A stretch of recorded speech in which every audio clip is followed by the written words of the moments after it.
Hello students, welcome to another session with me A. Shruti for class 11 biology. So now today we'll be doing human physiology. In human physiology, our first topic is digestion and absorption.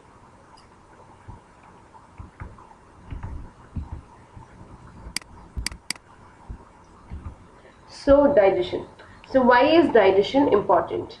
तो digestion क्यों important है? तो हमें पता है कि हमारा basic requirement food और वाटर है. ऑक्सीजन के साथ साथ फूड यानी खाना और पानी के बिना हम जी नहीं सकते. सपोज टेक एन एग्जाम्पल, आप आज पूरा दिन खाना नहीं खाए तो कल आप कुछ काम नहीं कर पाते. क्यों? क्योंकि हमें हमारे बॉडी में कुछ एनर्जी नहीं रहता.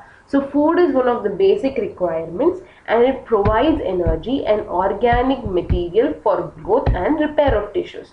So food हमारे लिए एनर्जी देता है, हमारे ग्रोथ के लिए काम आता है और हमारे टिश्यूज को रिपेयर करता है. ये सभी प्रोसेस जीने के लिए बहुत इंपॉर्टेंट हो जाता है. उसी तरह water plays an important role in metabolic processes and prevents dehydration.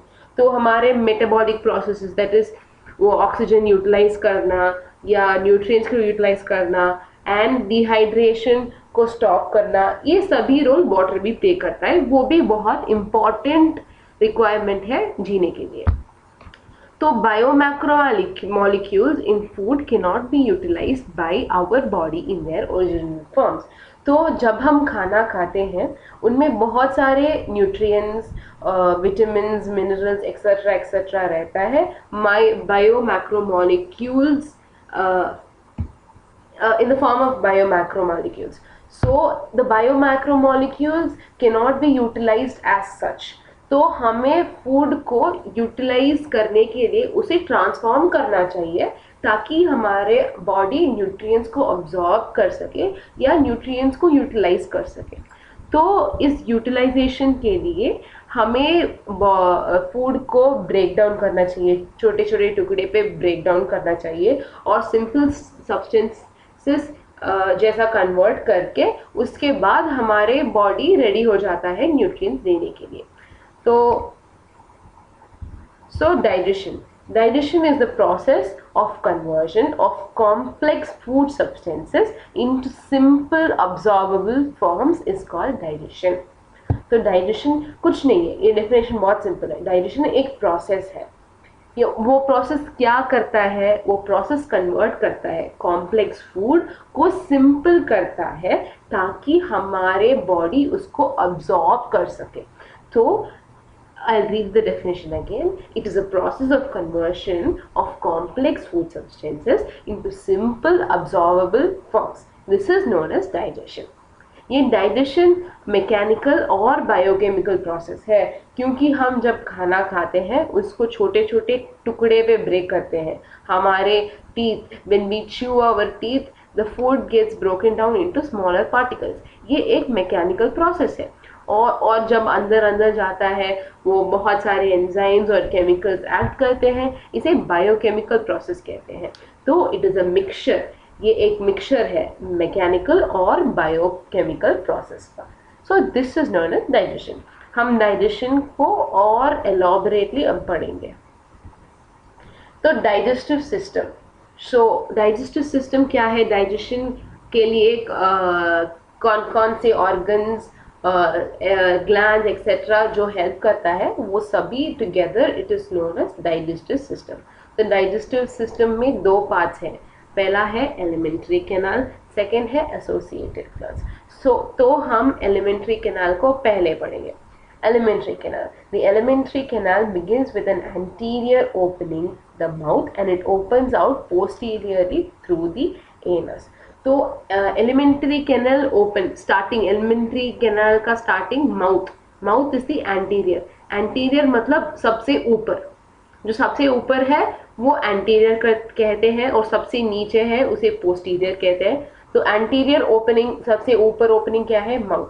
So mouth से लेकर जो कैनाल या ट्यूब कह सकते हैं, जो ट्यूब एंटीरियर माउथ से लेकर पोस्टीरियर एनस तक जाता है, वो सबको हम टुगेदर एलिमेंट्री कैनाल कहते हैं। तो माउथ से स्टार्ट होके फिर ईसोफेगस हो जाता है, फिर स्टोमक आता है, फिर इंटेस्टाइन, सब ये सभी मिलके एलिमेंट्री कैनाल बनता है। तो उसके बाद the mouth leads to the buccal cavity और द ओरल कैविटी। तो वो ओपनिंग को हम माउथ कहते हैं। जब हम उस ओपनिंग से अंदर जाते हैं, उस कैविटी या उस एम्प्टी स्पेस को हम बकल कैविटी और ओरल कैविटी कहते हैं। तो बकल कैविटी, और ये ओरल कैविटी में क्या क्या है? Oral cavity has a number of teeth and a muscular tongue. तो कैविटी में हम क्या देख सकते हैं? टीथ देख सकते हैं और मस्कुलर टंग देख सकते हैं। अब ये टीथ जो ह्यूमंस में है, उसका 3 इम्पॉर्टेंट प्रॉपर्टीज है उस टीथ का। तो हम ये 3 प्रॉपर्टीज को देखेंगे। वो पहला है thecodont. So what is thecodont? In this type of attachment, each tooth is embedded into the socket of the jawbone. So ये थीकोडोंट टाइप ऑफ टूथ में क्या है ना, हमारे जॉ है, वो जो जॉबोन है, उसमें टीथ एम्बेडेड होता है। एम्बेडेड मतलब इट गोज इनसाइड। हाँ, ये एग्जाम्पल है थीकोडोंट का। सो इसमें हम देख सकते हैं कि हमारे गम्स है, यहाँ हमारे गम्स है और हमारे गम्स में ये टीथ एम्बेडेड है। टीथ गम्स के अंदर या जॉ बोन के अंदर जाता है, ऊपर नहीं, बल्कि फिटिंग है नहीं, ये अंदर जाता है। सो इसको थीकोडोंट कहते हैं। So thecodont is a type of attachment in which each tooth is embedded in the socket of the jaw bone. So इसे थीकोडोंट कहते हैं। The second property is डाइफियोडोंट और डिफियोडोंट, कैसे भी कह सकते हैं। तो ये डाइफियोडोंट में majority of mammals including human beings form 2 sets of teeth during their life. A set of temporary milk or deciduous teeth replaced by a set of permanent or adult teeth. तो ये डाइफियोडोंट क्या है? ये डाई मतलब हमें पता चलता है कि 2, there are 2 sets of teeth. हम जब छोटे थे हमारे लिए दांत ग्रो हुआ, और जब बड़े हो गए वो सब दांत गिर गए और नेक्स्ट परमानेंट टीथ आ गया। तो हमारे लाइफ में 2 टाइम्स टीथ ग्रो होता है। पहला तो मिल्क टीथ है, वो सेकेंड वन परमानेंट टीथ है। तो हम ह्यूमंस और मेजॉरिटी मैमल्स में टीथ इज डाइफियोडोंट। डाइफियोडोंट मतलब 2 टाइम्स ग्रो होता है, यानी 2 सेट्स ऑफ टीथ आते हैं हमारे पूरे लाइफ टाइम में। वो है टेम्पररी मिल्क और deciduous teeth, then we have the permanent और अडल्ट टीथ। इसको डाइफियोडोंट कहते हैं। Next is heterodont. हेटेरो मतलब डिफरेंट टाइप्स, उसे हेटेरो कहते हैं। सो हेटेरोडोंट मतलब different types of teeth. So हमारे माउथ में हम डिफरेंट टाइप्स ऑफ टीथ देख सकते हैं। Example incisors, canine, premolars, molars, ऐसे। तो ये डिफरेंट टाइप्स के होने के वजह इसे हेटेरोडोंट कहते हैं। तो हम दे सकते हैं ना, ये इंसीजर्स है, कैनाइन है, प्रीमोलर है, मोलर है, ये डिफरेंट टाइप्स है। दिखने के लिए भी डिफरेंट टाइप होता है और उनके फंक्शन भी डिफरेंट होते हैं। तो इसे हेटेरोडोंट कहते हैं। तो there are 3 properties which are very important of the teeth. That is the thecodont, that is the tooth is attached or embedded into the socket of the bone. Diphyodont, there are 2 sets of teeth in our lifetime. Third one is the heterodont, there are 4 different types of teeth. So an adult human has 32 permanent teeth which are of 4 different types, that is the heterodont, incisors, canine, premolars and molars. तो हमें पता है कि हमारे adult में 32 permanent teeth होते हैं। ये फिक्स्ड है अडल्ट के लिए। फॉर सम पीपल वो सम टीथ ग्रो नहीं होता और या गिर जाता है, बट आइडियली लगभग 32 टीथ परमानेंट टीथ सभी के लिए रहना होगा। तो हम ये देख सकते हैं कि different types है again, incisors, canine, premolars and molars. The dental formula which in human is 2123 divided by 2123. So इसको मैं explain करूँगी. तो ये हम देख सकते हैं ना, ये let it be the lower jaw या upper jaw, एक jaw है, एक jaw में आप half divide करो. यदि आप half divide करेंगे तो हमें पता है कि दो इंसीजर्स हैं हमारे one part lower jaw. Okay, take an example, it's the lower jaw. ये lower jaw में एक हाफ हम देख रहे हैं. So एक हाफ में हमें दिखता है कि दो इंसीजर्स है, एक कैनाइन्स है, 2 premolars and 3 molars. So it is 2, 1, 2, 3. 2 incisors, 1 canine, 2 premolars, molars. So 2, 1, 2, 3. ये एक हाफ हुआ, वन जॉ का एक हाफ हुआ. ऐसे ही हमारे अपर जॉ में हाफ लो तो वहां भी 2 इंसीजर्स, एक कैनाइन, 2 प्रीमोलर्स, 3 मोलर्स दिखता है. तो 2, 1, 2, 3 डिवाइडेड बाय अपर जॉ में 2, 1, 2, 3. इसे हम डेंटल फॉर्मूला कहते हैं. सो डेंटल फॉर्मूला ह्यूमंस में 2, 1, 2, 3 divided by 2, 1, 2, 3. So the hard chewing surface of the teeth is made up of enamel and helps in mastication of food. So हम ये देख रहे हैं ना टीथ, ये टीथ में आउटर मोस्ट लेयर एनामल से बना हुआ है. एनामल एक कॉम्पाउंड है जो बहुत ही हार्ड है और च्यूइंग यानी चबाने में बहुत मदद करता है और फूड को मैस्टिकेट करता है. Masticate means breaking down the food.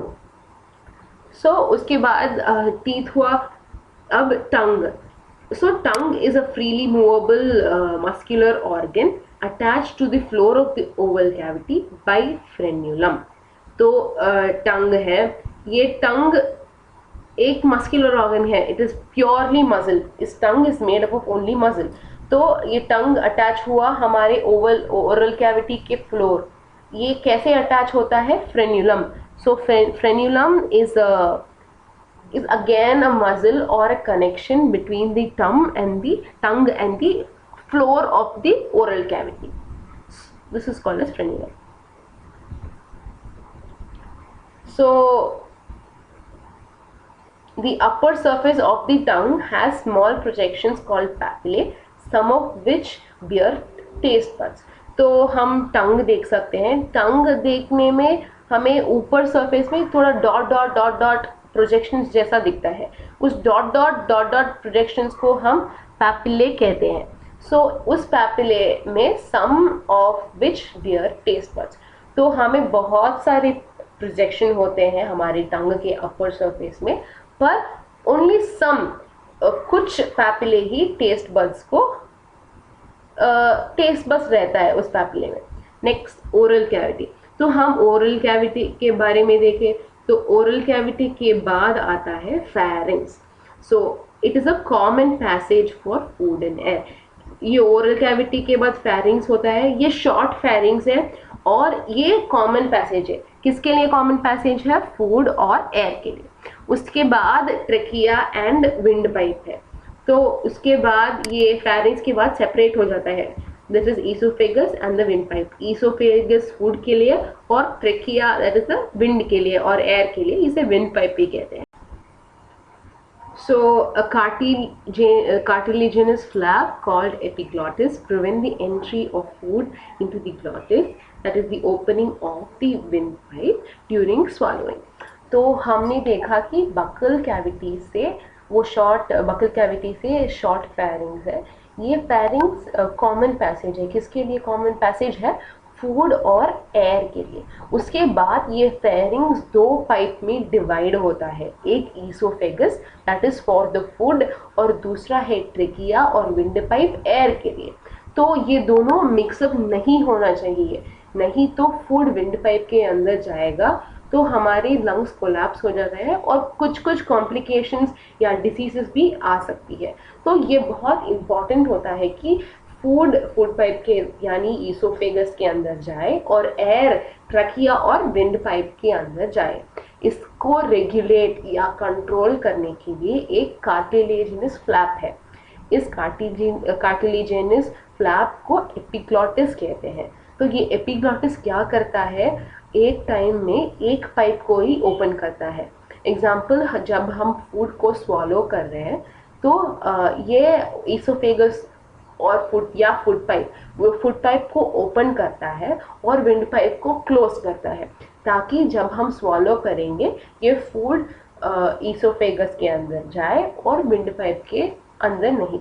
सो ऐसे ही जब हम सांस लेते हैं, when we breathe in, it closes the esophagus, ये ईसोफेगस को क्लोज करता है और ट्रकिया को ओपन करता है। सो this is a one way flap. One way flap मतलब एक ही पाइप यानी एक ही ट्यूब को ओपन करता है at a time. It is either epiglottis opens the food pipe और विंड पाइप। सो ये बहुत इम्पोर्टेंट हो जाता है, क्योंकि इसके बिना हमारे बॉडी में बहुत सारा कंफ्यूजन हो जाता है और फूड विंड पाइप के अंदर जाके बहुत सारी डिजीजेस और इमीडिएट रिएक्शंस भी आ सकते हैं। तो अभी हम पढ़ेंगे ईसोफेगस के बारे में। तो हम देखिए बकल कैविटी, फेरिंग्स, उसके बाद एपिग्लॉटिस, अभी ईसोफेगस। तो ईसोफेगस एक ट्यूब है। It is a thin, long tube which extends posteriorly, passing through the neck, thorax and diaphragm and leads to a J-shaped bag called as the stomach. तो ये oesophagus thin और long tube है। तो ये समझ में आया ना, थिन और लॉन्ग एंड एक्सटेंड्स पोस्टीरियरली। इसका मतलब है, मैंने ऑलरेडी बोला कि दो पाइप्स है यहाँ। कहाँ? ये फेरिंग्स दो पाइप्स में डिवाइड होता है, ये विंड पाइप और फूड पाइप। तो विंड पाइप पहले आता है और उसके बाद पीछे ही ईसोफेगस आता है। इसलिए हम ईसोफेगस को पोस्टीरियर पासिंग कहते हैं, यानी पीछे से पास करता है। पहले विंड पाइप आता है, उसके बाद और यानी उसके पीछे में फूड पाइप आता है। तो ईसोफेगस थिन है, लॉन्ग ट्यूब है, x tends posteriorly passing through the neck, thorax मतलब हमारा चेस्ट रीजन, एंड डायफ्राम हमें पता है ना, वो यू शेप्ड स्ट्रक्चर। डायफ्राम के बारे में हम नेक्स्ट चैप्टर्स में पढ़ेंगे। तो ये esophagus passes through neck, thorax and diaphragm and leads to a J-shaped bag called the stomach. तो ये ईसोफेगस कहाँ एंड होता है? ये स्टमक में जॉइन होके एंड करता है, और स्टमक को हमने जे शेप बोला है, तो स्टमक का शेप है जे शेप। तो इसका हुआ ईसोफेगस तक। तो हम नेक्स्ट वीडियो में हम स्टमक और स्मॉल इंटेस्टाइन के बारे में देखेंगे, उनके पार्ट्स देखेंगे, और उसके बाद हम ग्लैंड्स को देखेंगे और डाइजेशन प्रोसेसेस को कमिंग वीडियोस में देखेंगे। ये इतना टाइम लग रहा है क्योंकि एवरी पॉइंट इम्पॉर्टेंट है इस चैप्टर में। Thank you students.